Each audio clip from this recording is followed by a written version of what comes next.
At chapter 11, Saved. I did write to Elijah Muhammad. He lived in Chicago at the time, at 6116 South Michigan Avenue. At least 25 times, I must have written that first one-page letter to him over and over. I was trying to make it both legible and understandable. I practically couldn't read my handwriting myself. It shames me even to remember it. My spelling and my grammar were as bad, if not worse. Anyway, as well as I could express it, I said I had been told about him by my brothers and sisters, and I apologized for my poor letter.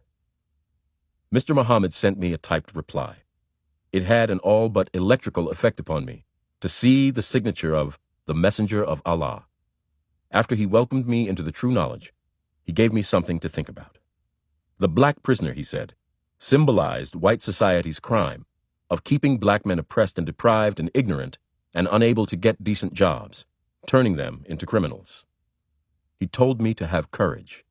He even enclosed some money for me, a $5 bill. Mr. Muhammad sends money all over the country to prison inmates who write to him, probably to this day. Regularly, my family wrote to me, "Turn to Allah, pray to the East." The hardest test I ever faced in my life was praying. You understand, my comprehending, my believing the teachings of Mr. Muhammad had only required my mind saying to me, "That's right," or "I never thought of that." But bending my knees to pray, that act, well, that took me a week. You know what my life had been. Picking a lock to rob someone's house was the only way my knees had ever been bent before. I had to force myself to bend my knees, and waves of shame and embarrassment would force me back up. For evil to bend its knees, admitting its guilt, to implore the forgiveness of God, is the hardest thing in the world. It's easy for me to see and to say that now, but then when I was the personification of evil, I was going through it again and again. I would force myself back down into the praying to Allah posture. When finally I was able to make myself stay down, I didn't know what to say to Allah. For the next years, I was the nearest thing to a hermit in the Norfolk prison colony. I never have been more busy in my life. I still marvel at how swiftly my previous life's thinking pattern slid away from me like snow off a roof. It is as though someone else I knew of had lived by hustling and crime. I would be startled to catch myself thinking in a remote way of my earlier self as another person. The things I felt, I was pitifully unable to express in the one-page letter that went every day to Mr. Elijah Muhammad, and I wrote at least one more daily letter, replying to one of my brothers and sisters. Every letter I received from them added something to my knowledge of the teachings of Mr. Muhammad. I would sit for long periods and study his photographs. I've never been one for inaction. Everything I've ever felt strongly about, I've done something about. I guess that's why, unable to do anything else, I soon began writing to people I had known in the hustling world, such as Sammy the Pimp, John Hughes, the gambling house owner, the thief Jump Steady, and several dope peddlers. I wrote them all about Allah and Islam and Mr. Elijah Muhammad. I had no idea where most of them lived. I addressed their letters in care of the Harlem or Roxbury bars and clubs where I had known them. I never got a single reply. The average hustler and criminal was too uneducated to write a letter. I have known many slick and sharp-looking hustlers who would have you think that they had an interest in Wall Street. Privately, they would get someone else to read a letter if they received one. Besides, neither would I have replied to anyone writing me something as wild as "the white man is the devil." What certainly went on the Harlem and Roxbury wires was that Detroit Red was going crazy in stir, or else he was trying some hype to shake up the warden's office. During the years that I stayed in the Norfolk prison colony, never did any official directly say anything to me about those letters, although, of course, they passed through the prison censorship. I'm sure, however, they monitored what I wrote to add to the files which every state and federal prison keeps on the conversion of Negro inmates by the teachings of Mr. Elijah Muhammad. But at that time, I felt the real reason was that the white man knew that he was the devil. Later on, I even wrote the mayor of Boston, to the governor of Massachusetts, and to Harry S. Truman. They never answered. They probably never even saw my letters. I hand-scratched to them how the white man's society was responsible for the black man's condition in this wilderness of North America. It was because of my letters that I happened to stumble upon starting to acquire some kind of a homemade education. I became increasingly frustrated at not being able to express what I wanted to convey in letters that I wrote, especially those to Mr. Elijah Muhammad. In the street, I had been the most articulate hustler out there. I had commanded attention when I said something. But now, trying to write simple English, I not only wasn't articulate, I wasn't even functional. How would I sound writing in slang, the way you would say it, something such as, "Look, Daddy, let me pull your coat about a cat. Elijah Muhammad." Many who today hear me somewhere in person or on television, or those who read something I've said, will think I went to school far beyond the 8th grade. This impression is due entirely to my prison studies. It had really begun back in the Charleston prison, when Bimby first made me feel envy of his stock of knowledge. Bimby had always taken charge of any conversation he was in, and I had tried to emulate him. But every book I picked up had few sentences which didn't contain anywhere from one to nearly all of the words that might as well have been in Chinese. When I just skipped those words, of course, I really ended up with little idea of what the book said. So I had come to the Norfolk prison colony still going through only book-reading motions. Pretty soon, I would have quit even these motions, unless I had received the motivation that I did. I saw that the best thing I could do was get hold of a dictionary, to study, to learn some words. I was lucky enough to reason also that I should try to improve my penmanship. It was sad. I couldn't even write in a straight line. It was both ideas together that moved me to request a dictionary, along with some tablets and pencils from the Norfolk Prison Colony School. I spent 2 days just riffling uncertainly through the dictionary's pages.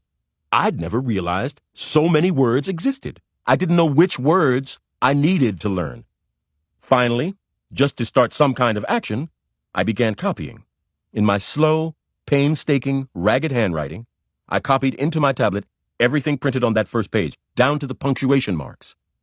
I believe it took me a day. Then aloud I read back to myself everything I'd written on the tablet, over and over aloud to myself. I read my own handwriting. I woke up the next morning thinking about those words, immensely proud to realize that not only had I written so much at one time, but I'd written words that I never knew were in the world. Moreover, with a little effort, I also could remember what many of these words meant. I reviewed the words whose meanings I didn't remember. Funny thing, from the dictionary first page right now, that aardvark springs to my mind. The dictionary had a picture of it, a long-tailed, long-eared, burrowing African mammal, which lives off termites, caught by sticking out its tongue as an anteater does for ants. I was so fascinated that I went on. I copied the dictionary's next page, and the same experience came when I studied that. With every succeeding page, I also learned of people and places and events from history. Actually, the dictionary is like a miniature encyclopedia. Finally, the dictionary's A section had filled a whole tablet, and I went on to the B's. That was the way I started copying what eventually became the entire dictionary. It went a lot faster after so much practice helped me to pick up handwriting speed. Between what I wrote in my tablet and writing letters during the rest of my time in prison, I would guess I wrote 1,000,000 words. I suppose it was inevitable that as my word base broadened, I could for the first time pick up a book and read it and now begin to understand what the book was saying. Anyone who has read a great deal can imagine the new world that opened. Let me tell you something. From then until I left that prison, and every free moment I had, if I was not reading in the library, I was reading on my bunk. You couldn't have gotten me out of books with a wedge. Between Mr. Muhammad's teachings, my correspondence, my visitors, usually Ella and Reginald, and my reading of books, months passed without my even thinking about being imprisoned. In fact, up to then, I never had been so truly free in my life. The Norfolk Prison Colony's library was in the school building. A variety of classes was taught there by instructors who came from such places as Harvard and Boston universities. The weekly debates between inmate teams were also held in the school building. You would be astonished to know how worked up convict debaters and audiences would get over subjects like, should babies be fed milk? Available on the prison library's shelves were books on just about every general subject. Much of the big private collection that Parkhurst had willed to the prison was still in crates and boxes in the back of the library. Thousands of old books. Some of them looked ancient, covers faded, old-time parchment-looking binding. Parkhurst, I've mentioned, seemed to have been principally interested in history and religion. He had the money and the special interest to have a lot of books that you wouldn't have in general circulation. Any college library would have been lucky to get that collection. As you can imagine, especially in a prison where there was heavy emphasis on rehabilitation, an inmate was smiled upon if he demonstrated an unusually intense interest in books. There was a sizable number of well-read inmates, especially the popular debaters. Some were said by many to be practically walking encyclopedias. They were almost celebrities. No university would ask any student to devour literature as I did when this new world opened to me of being able to read and understand. I read more in my room than in the library itself. An inmate who was known to read a lot could check out more than the permitted maximum number of books.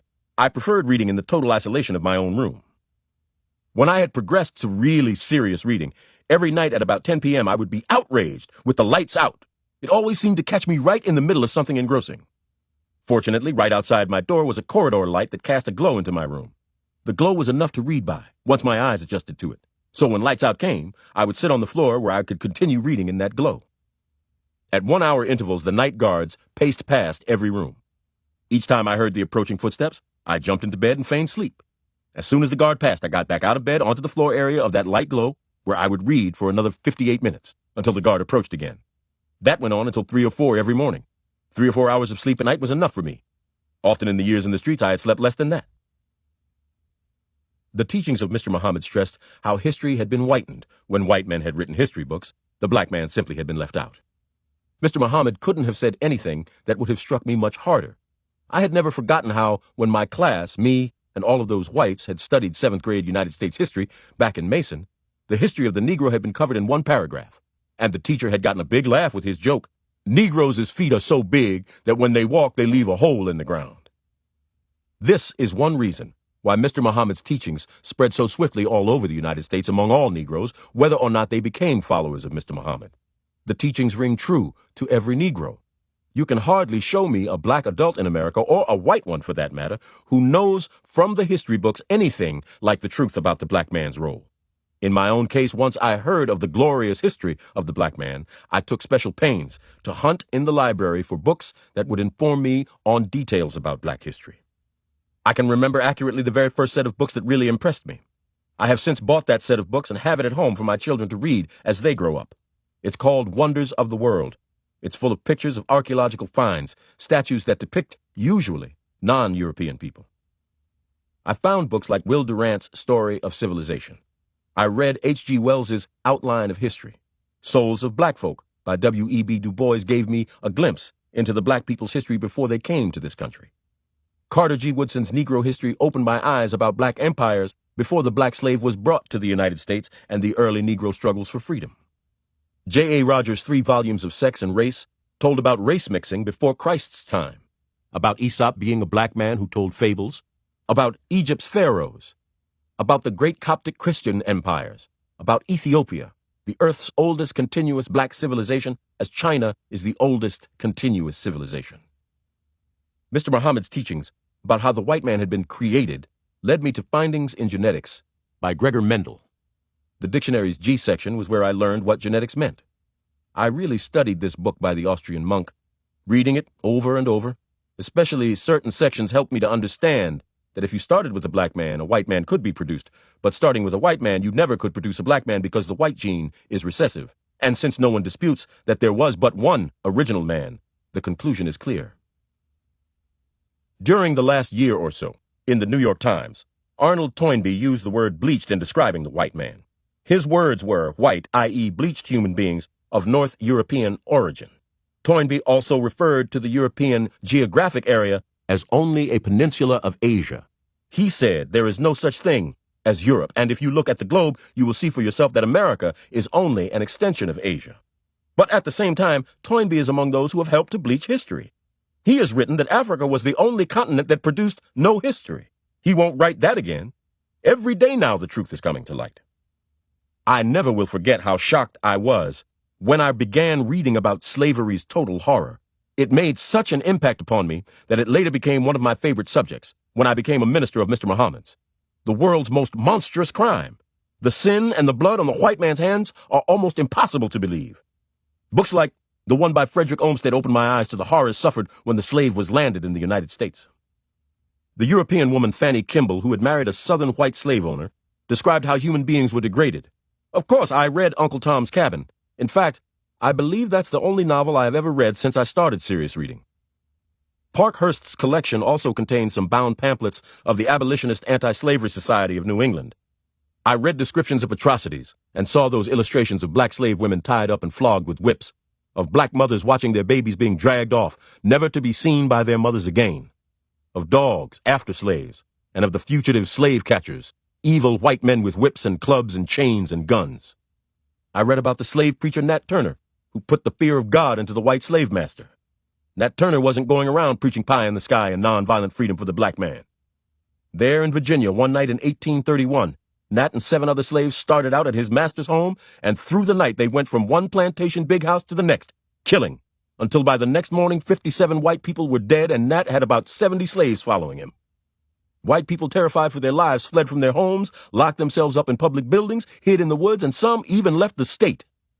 A small army of soldiers took 2 months to catch and hang Nat Turner. Somewhere I read that Nat Turner's example is said to have inspired John Brown to invade Virginia and attack Harper's Ferry nearly 30 years later with 13 white men and 5 Negroes. I read Herodotus, the father of history, or rather I read about him, and I read the histories of various nations, which opened my eyes gradually, then wider and wider, to how the whole world's white men had indeed acted like devils, pillaging and raping and bleeding and draining the whole world's non-white people. I remember, for instance, books such as Will Durant's story of Oriental civilization and Mahatma Gandhi's accounts of the struggle to drive the British out of India. Book after book showed me how the white man had brought upon the world's black, brown, red, and yellow peoples every variety of the sufferings of exploitation. I saw how since the 16th century, the so-called Christian trader white man began to ply the seas in his lust for Asian and African empires and plunder and power. I saw how the white man never has gone among the non-white peoples, bearing the cross in the true manner and spirit of Christ's teachings, meek, humble, Christ-like. I perceived, as I read, how the collective white man had been actually nothing but a piratical opportunist who used Faustian machinations to make his own Christianity his initial wedge in criminal conquests. First, always religiously, he branded heathen and pagan labels upon ancient non-white cultures and civilizations. The stage thus set, he then turned upon his non-white victims his weapons of war. I read how entering India, 500 million deeply religious brown people, the British white man by 1759, through promises, trickery, and manipulations, controlled much of India through Great Britain's East India Company. The parasitical British administration kept tentacling out to half of the subcontinent. In 1857, some of the desperate people of India finally mutinied, and, excepting the African slave trade, nowhere has history recorded any more unnecessary, bestial, and ruthless human carnage than the British suppression of the non-white Indian people. Over 115 million African blacks, close to the 1930s population of the United States, were murdered or enslaved during the slave trade.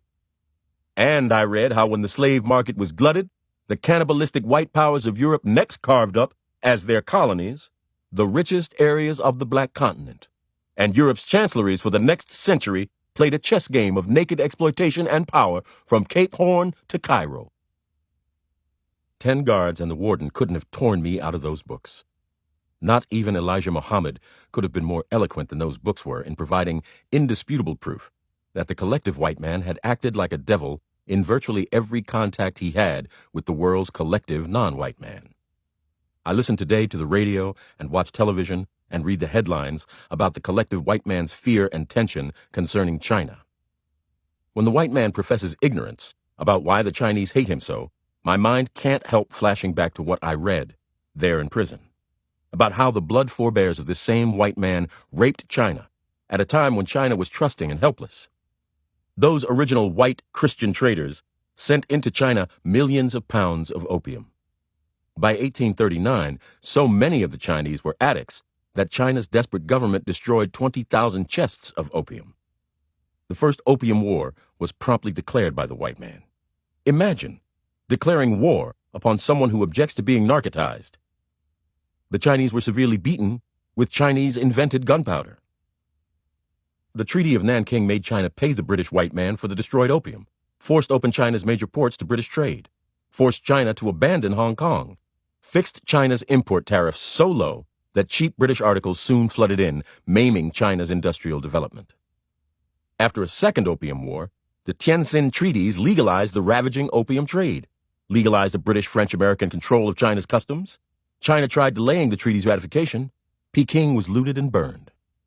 Kill the foreign white devils was the 1901 Chinese war cry in the Boxer Rebellion. Losing again, this time the Chinese were driven from Peking's choicest areas. The vicious, arrogant white man put up the famous signs, Chinese and dogs not allowed. Red China after World War II closed its doors to the Western white world. Massive Chinese agricultural, scientific, and industrial efforts are described in a book that Life magazine recently published. Some observers inside Red China have reported that the world never has known such a hate white campaign as is now going on in this non-white country where, present birth rates continuing, in 50 more years China will be half the Earth's population. And it seems that some Chinese chickens will soon come home to roost with China's recent successful nuclear tests. Let us face reality. We can see in the United Nations a new world order being shaped along color lines, an alliance among the non-white nations. America's UN ambassador, Adlai Stevenson, complained not long ago that in the United Nations, a skin game was being played.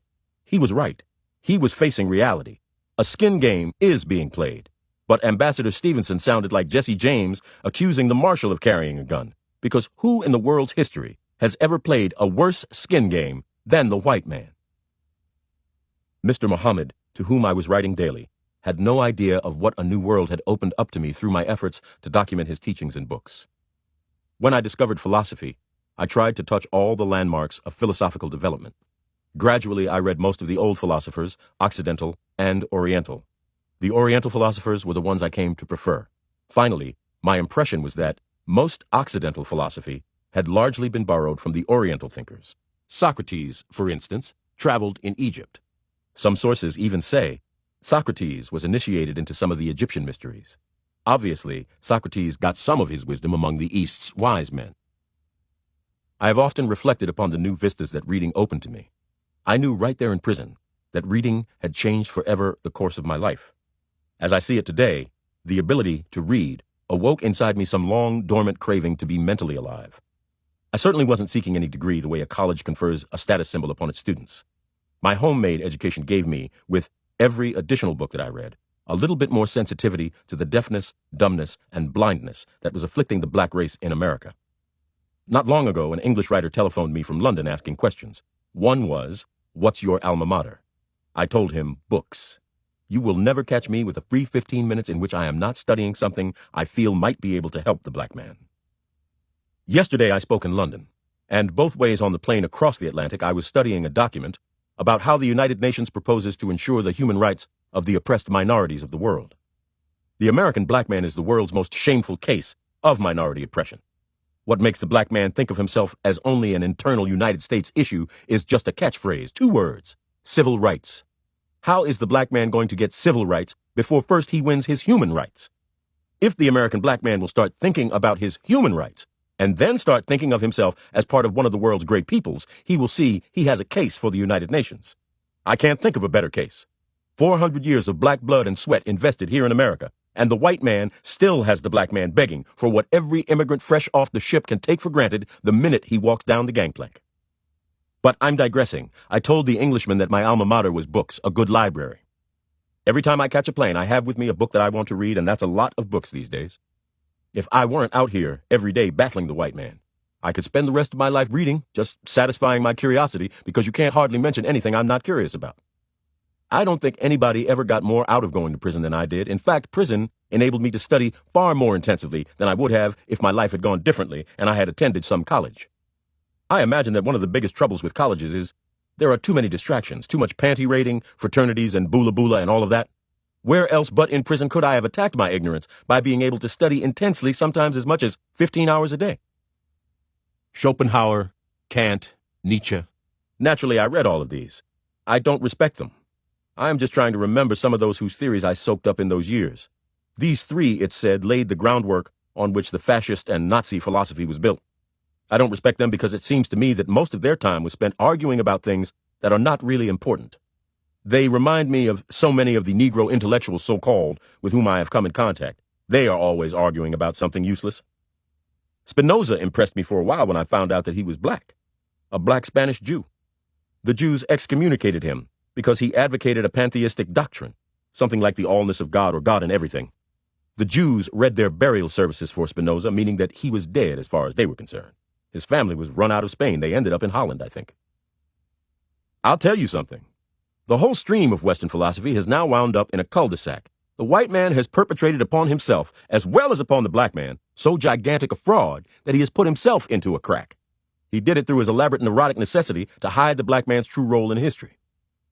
And today, the white man is faced head-on with what is happening on the black continent, Africa. Look at the artifacts being discovered there. that are proving over and over again how the black man had great, fine, sensitive civilizations before the white man was out of the caves. Below the Sahara, in places where most of America's Negroes' foreparents were kidnapped, there is being unearthed some of the finest craftsmanship, sculpture, and other objects that has ever been seen by modern man. Some of these things now are on view in such places as New York City's Metropolitan Museum of Art, gold work of such fine tolerance and workmanship that it has no rival, ancient objects produced by black hands, refined by those black hands, with results that no human hand today can equal. History has been so whitened by the white man that even the black professors have known little more than the most ignorant black man about the talents and rich civilizations and cultures of the black man of millenniums ago. I have lectured in Negro colleges, and some of these brainwashed black PhDs, with their suspenders dragging the ground with degrees, have run to the white man's newspapers calling me a black fanatic. Why, a lot of them are 50 years behind the times. If I were president of one of these black colleges, I'd hock the campus if I had to send a bunch of black students off digging in Africa for more, and more proof of the black race's historical greatness. The white man now is in Africa digging and searching. An African elephant can't stumble without falling on some white man with a shovel. Practically every week we read about some great new find from Africa's lost civilizations. All that's new is white science's attitude. The ancient civilizations of the black man have been buried on the black continent all the time. Here's an example. A British anthropologist named Dr. Louis S.B. Leakey is displaying some fossil bones. A foot, part of a hand, some jaws, and skull fragments. On the basis of these, Dr. Leakey has said it's time to rewrite completely the history of man's origin. This species of man lived 1,818,36 years before Christ, and these bones were found in Tanganyika in the black continent. It's a crime, the lie that has been told to generations of black men and white men both. Little innocent black children, born of parents who believed that their race had no history. Little black children seeing before they could talk that their parents considered themselves inferior. Innocent black children growing up, living out their lives, dying of old age, and all of their lives ashamed of being black. But the truth is pouring out of the bag now. Two other areas of experience which have been extremely formative in my life since prison were first opened to me in the Norfolk prison colony. For one thing, I had my first experiences in opening the eyes of my brainwashed black brethren to some truths about the black race. And the other, when I had read enough to know something, I began to enter the prison colony's weekly debating program, my baptism into public speaking. I have to admit a sad, shameful fact. I had so loved being around the white man that in prison I really disliked how Negro convicts stuck together so much. But when Mr. Muhammad's teachings reversed my attitude toward my black brothers, in my guilt and shame, I began to catch every chance I could to recruit for Mr. Muhammad. You have to be careful, very careful, introducing the truth to the black man who has never previously heard the truth about himself, his own kind, and the white man. My brother Reginald had told me that all Muslims experience this in their recruiting for Mr. Muhammad. The black brother is so brainwashed that he may even be repelled when he first hears the truth. Reginald advised that the truth had to be dropped only a little bit at a time, and you had to wait a while to let it sink in before advancing to the next step. I began first telling my black brother inmates about the glorious history of the black man, things they never had dreamed. I told them the horrible slavery trade truths that they never knew. I would watch their faces when I told them about that because the white man had completely erased the slave's past. A Negro in America can never know his true family name or even what tribe he was descended from.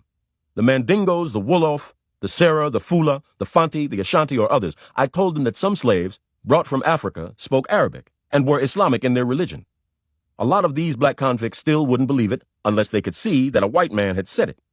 So often, I would read to these brothers selected passages from white men's books. I had explained to them that the real truth was known to some white men, the scholars, but there had been a conspiracy down through the generations to keep the truth from black men. I would keep close watch on how each one reacted. I always had to be careful. I never knew when some brainwashed black imp, some dyed-in-the-wool Uncle Tom, would nod at me and then go running to tell the white man. When one was ripe, and I could tell, then away from the rest, I'd drop it on him, what Mr. Muhammad taught. The white man is the devil. That would shock many of them until they started thinking about it. This is probably as big a single worry as the American prison system has today. The way the Muslim teachings circulated among all Negroes in the country are converting new Muslims among black men in prison, and black men are in prison in far greater numbers than their proportion in the population. The reason is that among all Negroes, the black convict is the most perfectly preconditioned to hear the words, "The white man is the devil." You tell that to any Negro, except for those relatively few integration-mad so-called intellectuals and those black men who are otherwise fat, happy, and deaf, dumb, and blinded with their crumbs from the white man's rich table, you have struck a nerve center in the American black man. He may take a day to react, a month, a year. He may never respond openly, but of one thing you can be sure when he thinks about his own life. He is going to see where, to him personally, the white man sure has acted like a devil. And as I say, above all Negroes, the black prisoner. Here is a black man caged behind bars, probably for years, put there by the white man. Usually, the convict comes from among those bottom-of-the-pile Negroes, the Negroes who through their entire lives have been kicked about, treated like children. Negroes who never have met one white man who didn't either take something from them or do something to them. You let this caged-up black man start thinking the same way I did when I first heard Elijah Muhammad's teachings. Let him start thinking how, with better breaks, when he was young and ambitious, he might have been a lawyer, a doctor, a scientist, anything. You let this caged-up black man start realizing, as I did, how from the first landing of the first slave ship, the millions of black men in America have been like sheep in a den of wolves. That's why black prisoners become Muslims so fast when Elijah Muhammad's teachings filter into their cages by way of other Muslim convicts. The white man is the devil is a perfect echo of that black convict's lifelong experience. I've told how debating was a weekly event there at the Norfolk prison colony. My reading had my mind like steam under pressure. Some way I had to start telling the white man about himself to his face. I decided I could do this by putting my name down to debate. Standing up and speaking before an audience was a thing that throughout my previous life never would have crossed my mind. Out there in the streets hustling, pushing dope and robbing, I could have had the dreams from a pound of hashish, and I'd never have dreamed anything so wild as that one day I would speak in coliseums and arenas at the greatest American universities and on radio and television programs, not to mention speaking all over Egypt and Africa and in England. But I will tell you that right there in prison, debating, speaking to a crowd, was as exhilarating to me as the discovery of knowledge through reading had been. Standing up there, the faces looking up at me, things in my head coming out of my mouth while my brain searched for the next best thing to follow what I was saying. And if I could sway them to my side by handling it right, then I had won the debate. Once I got my feet wet, I was gone on debating. Whichever side of the selected subject was assigned to me, I'd track down and study everything I could find on it. I'd put myself in my opponent's place and decide how I'd try to win if I had the other side. And then I'd figure a way to knock down those points. And if there was any way in the world, I'd work into my speech the devilishness of the white man. Compulsory military training or none. That's one good chance I got unexpectedly, I remember. My opponent flailed the air about the Ethiopians throwing rocks and spears at Italian airplanes, proving that compulsory military training was needed. I said the Ethiopians' black flesh had been spattered against trees by bombs the Pope in Rome had blessed, and the Ethiopians would have thrown even their bare bodies at the airplanes because they had seen that they were fighting the devil incarnate. They yelled foul, that I'd made the subject a race issue. I said it wasn't race. It was a historical fact that they ought to go and read Pierre von Passen's Days of Our Years, and something not surprising to me, that book, right after the debate, disappeared from the prison library. It was right there in prison that I made up my mind to devote the rest of my life to telling the white man about himself or die. In a debate about whether or not Homer had ever existed, I threw into those white faces the theory that Homer only symbolized how white Europeans kidnapped black Africans, then blinded them so that they could never get back to their own people. Homer and Omar and Moor, you see, are related terms. It's like saying Peter, Pedro, and Petra, all three of which mean rock. These blinded Moors the Europeans taught to sing about the Europeans' glorious accomplishments. I made it clear that was the devilish white man's idea of kicks, Aesop's fables. Another case in point. Aesop was only the Greek name for an Ethiopian. Another hot debate I remember I was in had to do with the identity of Shakespeare. No color was involved there. I just got intrigued over the Shakespearean dilemma. The King James translation of the Bible is considered the greatest piece of literature in English. Its language supposedly represents the ultimate in using the King's English. Well, Shakespeare's language and the Bible's language are one and the same. They say that from 1604 to 1611, King James got poets to translate, to write the Bible. Well, if Shakespeare existed, he was then the top poet around. But Shakespeare is nowhere reported connected with the Bible. If he existed, why didn't King James use him? And if he did use him, why is it one of the world's best-kept secrets? I know that many say that Francis Bacon was Shakespeare. If that is true, why would Bacon have kept it a secret? Bacon wasn't royalty, when royalty sometimes used the nom de plume because it was improper for royalty to be artistic or theatrical. What would Bacon have had to lose? Bacon, in fact, would have had everything to gain.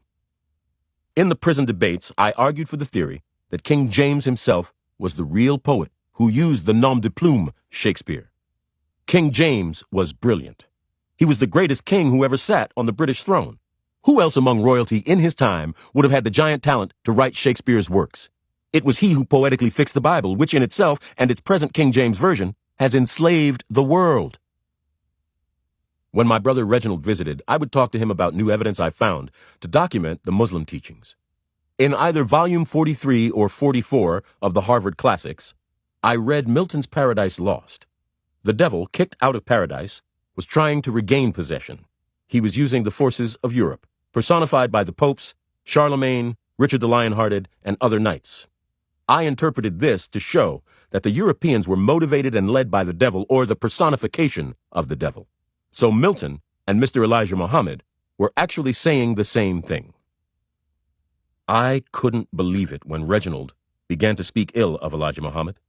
I can't specify the exact things he said. They were more in the nature of implications against Mr. Muhammad, the pitch of Reginald's voice, or the way that Reginald looked, rather than what he said. It caught me totally unprepared. It threw me into a state of confusion. My blood brother, Reginald, in whom I had so much confidence, for whom I had so much respect, the one who had introduced me to the Nation of Islam. I couldn't believe it. And now Islam meant more to me than anything I had ever known in my life. Islam and Mr. Elijah Muhammad had changed my whole world. Reginald, I learned, had been suspended from the Nation of Islam by Elijah Muhammad. He had not practiced moral restraint. After he had learned the truth and had accepted the truth and the Muslim laws, Reginald was still carrying on improper relations with the then secretary of the New York Temple. Some other Muslim who learned of it had made charges against Reginald to Mr. Muhammad in Chicago, and Mr. Muhammad had suspended Reginald. When Reginald left, I was in torment. That night, finally, I wrote to Mr. Muhammad, trying to defend my brother, appealing for him. I told him what Reginald was to me, what my brother meant to me. I put the letter into the box for the prison censor. Then all the rest of that night I prayed to Allah. I don't think anyone ever prayed more sincerely to Allah. I prayed for some kind of relief from my confusion. It was the next night, as I lay on my bed, I suddenly, with a start, became aware of a man sitting beside me in my chair. He had on a dark suit, I remember. I could see him as plainly as I see anyone I look at. He wasn't black and he wasn't white. He was light brown-skinned, an Asiatic cast of countenance, and he had oily black hair. I looked right into his face. I didn't get frightened. I knew I wasn't dreaming. I couldn't move, I didn't speak, and he didn't. I couldn't place him racially, other than that I knew he was non-European. I had no idea whatsoever who he was. He just sat there. Then suddenly, as he had come, he was gone. Soon, Mr. Muhammad sent me a reply about Reginald. He wrote, "If you once believed in the truth, and now you are beginning to doubt the truth, you didn't believe the truth in the first place. What could make you doubt the truth other than your own weak self?" That struck me. Reginald was not leading the disciplined life of a Muslim, and I knew that Elijah Muhammad was right and my blood brother was wrong. Because right is right and wrong is wrong. Little did I realize the day would come when Elijah Muhammad would be accused by his own sons as being guilty of the same acts of immorality that he judged Reginald and so many others for. But at that time, all of the doubt and confusion in my mind was removed. All of the influence that my brother had wielded over me was broken. From that day on, as far as I am concerned, everything that my brother Reginald has done is wrong. But Reginald kept visiting me. When he had been a Muslim, he had been immaculate in his attire. But now he wore things like a t-shirt, shabby-looking trousers, and sneakers. I could see him on the way down. When he spoke, I heard him coldly, but I would listen. He was my blood brother. Gradually, I saw the chastisement of Allah, what Christians would call the curse, come upon Reginald. Elijah Muhammad said that Allah was chastising Reginald, and that anyone who challenged Elijah Muhammad would be chastened by Allah. In Islam, we were taught that as long as one didn't know the truth, he lived in darkness. But once the truth was accepted and recognized, he lived in light, and whoever would then go against it would be punished by Allah. Mr. Muhammad taught that the five-pointed star stands for justice, and also for the five senses of man. We were taught that Allah executes justice by working upon the five senses of those who rebel against his messenger or against his truth.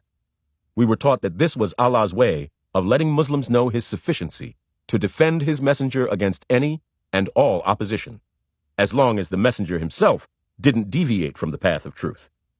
We were taught that Allah turned the minds of any defectors into a turmoil. I thought truly that it was Allah doing this to my brother. One letter, I think from my brother Filbert, told me that Reginald was with them in Detroit. I heard no more about Reginald until one day, weeks later, Ella visited me. She told me that Reginald was at her home in Roxbury sleeping. Ella said she had heard a knock. She had gone to the door, and there was Reginald, looking terrible. Ella said she had asked, "Where did you come from?" And Reginald had told her he came from Detroit. She said she asked him, "How did you get here?" And he had told her, "I walked." I believed he had walked. I believed in Elijah Muhammad, and he had convinced us that Allah's chastisement upon Reginald's mind had taken away Reginald's ability to gauge distance and time. There is a dimension of time with which we are not familiar here in the West. Elijah Muhammad said that under Allah's chastisement, the five senses of a man can be so deranged by those whose mental powers are greater than his, that in 5 minutes, his hair can turn snow white, or he will walk 900 miles as he might walk 5 blocks. In prison, since I had become a Muslim, I had grown a beard.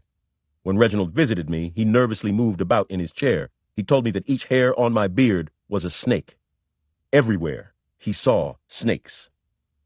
Next, he began to believe that he was the messenger of Allah.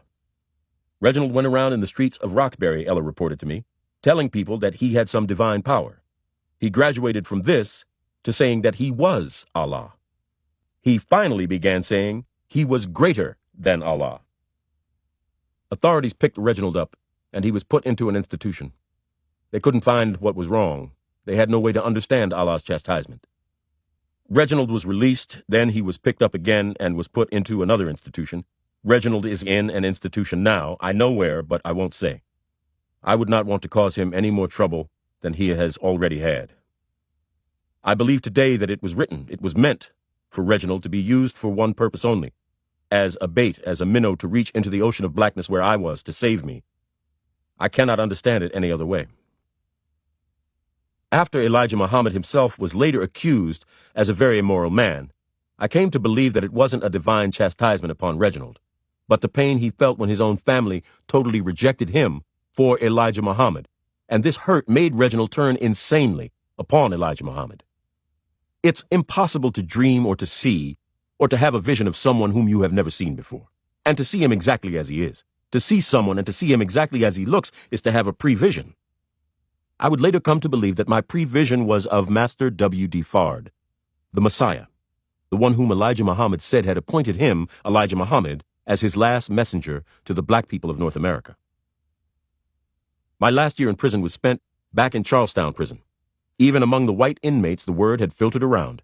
Some of those brainwashed black convicts talked too much, and I know that the censors had reported on my mail. The Norfolk prison colony officials had become upset. They used as a reason for my transfer that I refused to take some kind of shots, an inoculation or something.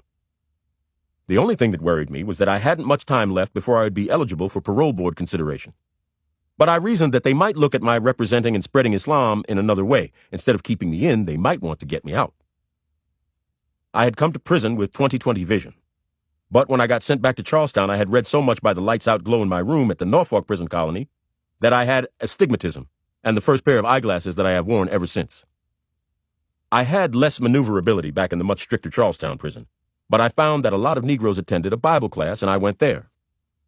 Conducting the class was a tall, blonde, blue-eyed, a perfect devil, Harvard seminary student. He lectured, and then he started in a question-and-answer session. I don't know which of us had read the Bible more, he or I, but I had to give him credit. He really was heavy on his religion.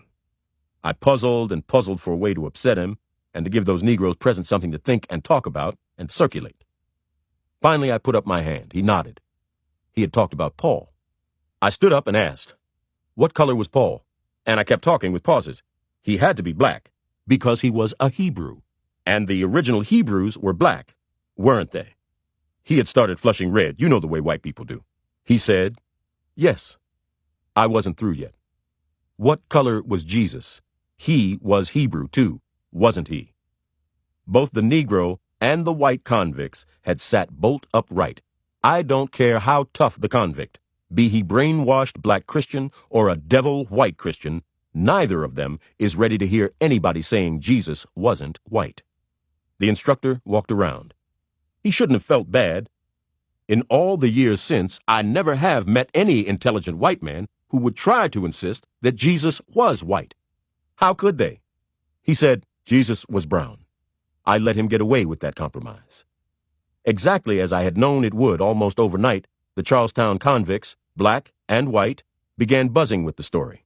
Wherever I went, I could feel the nodding.